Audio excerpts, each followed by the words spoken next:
Welcome to another episode of Dangerous Levels of Caffeine. Well, all the beef's been getting ate up around here. I don't know. So, anyways, I got something for Boston and I to split tonight before we head out. We're going to head up to New York City, and then we're going to go watch my nephews play football, go back to the city, watch the Giants play. It's going to be a good weekend. So, anyways, I went by Walmart today and I got us one of these cowboy ribeye steaks. So, let's see what we got here. We'll see what Wally World did for us. So, we got this. Take this out. And tonight, what's going on that's different is we're going to broil the steak. I've never broiled one before. My oven gets up to 550. I've took the oven rack and moved it all the way to the top as high as it'll go. So, first of all, let's see what Wally World, how we're doing today and how we're working.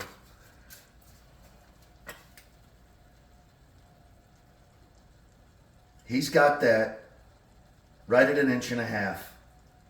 Yep, he's got that right at 1.5 inches. Nice cut. He's got the ribeye right here, ribeye with the bone in. Nice cut. So,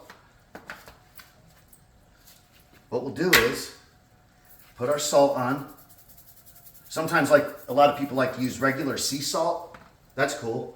I just use regular salt. They got a HEB does have a salt and pepper blend that's really good. It's not bad. Just a little bit more on this side. Pat it in just a little bit. You don't want to spread the steak out. You know, like pork schnitzel. You don't want to, where you pound it out and stuff like that. There we go.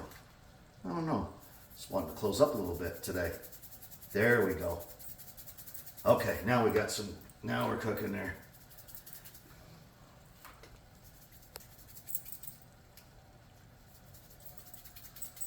There we go. You know what? There we go. You know what? Let's do this again. I'm not trying to hold anybody up. Dangerous levels of caffeine will keep you moving. Sometimes a little too fast. That's all right. All right, so here we go. We got this ready to go. Boston, come on over. Shouldn't need that on the first roll. So I'm going to pull this down. See this right here? So we're gonna slide it right in. All right, we're on 550. We'll keep an eye on it, see what happens. We on? All right, thanks, Boston. This thing ain't messing around. Look at this. It's already cooking at high heat.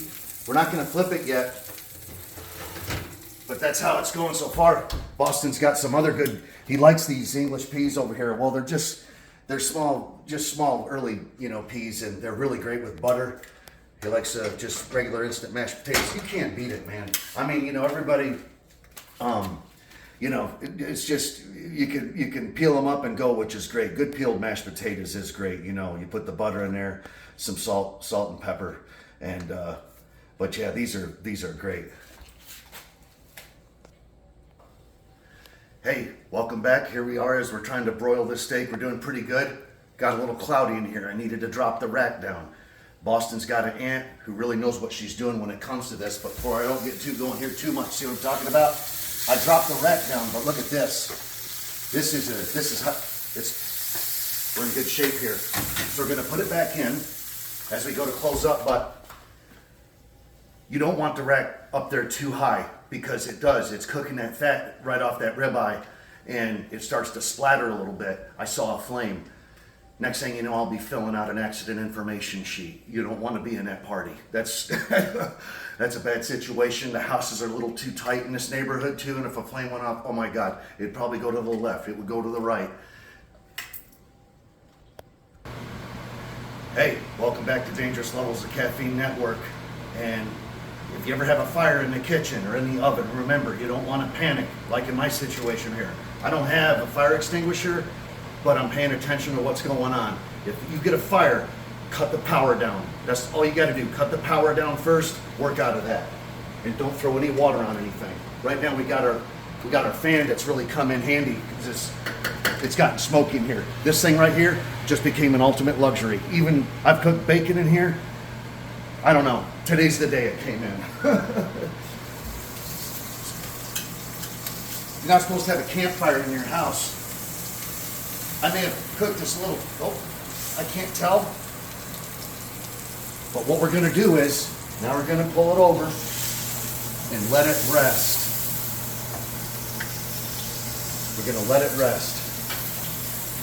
Hey, and sometimes you need a candy corn. The hell with it, we'll have a pumpkin. All right, so here we are.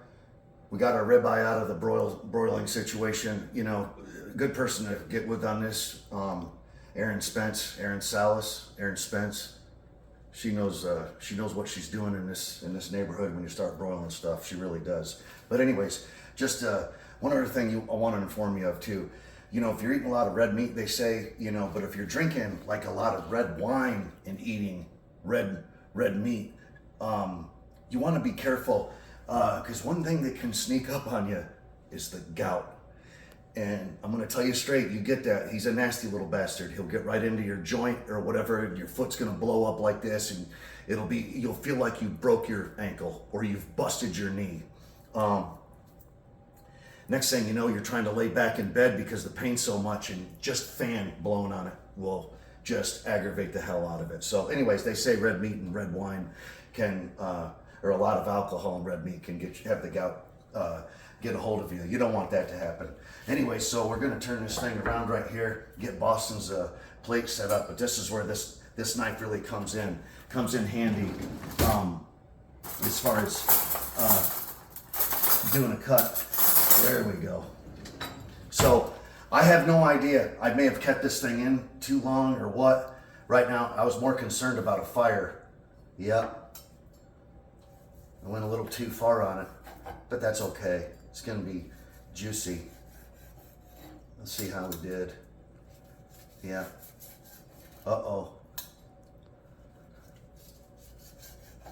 Well, lesson learned, but it's still, there's a lot of juice coming out of it.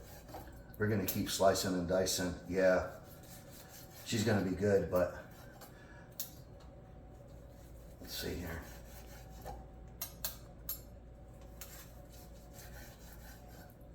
Yeah, a little bit of pink there.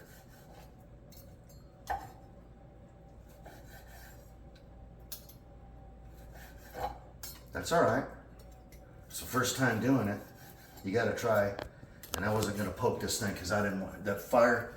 Man, I'll tell you what, man, that would have been bad news. Oh man, I can't imagine. Well, first of all, running around our neighborhood telling everybody to get the hell out. Could you imagine that? Holy crap. Anyway, man, that's gonna be good right there. Put that in there. So anyways, you serve this up right here. Of course, I'll leave plenty extra for Boston. Look at right there. I'll save a little bit for myself. Boston can work out of this. Got him some mashed potatoes and peas. He really likes this stuff right here. Sometimes we do go back-to-back nights on this stuff because it's that good. I'm telling you, get in there.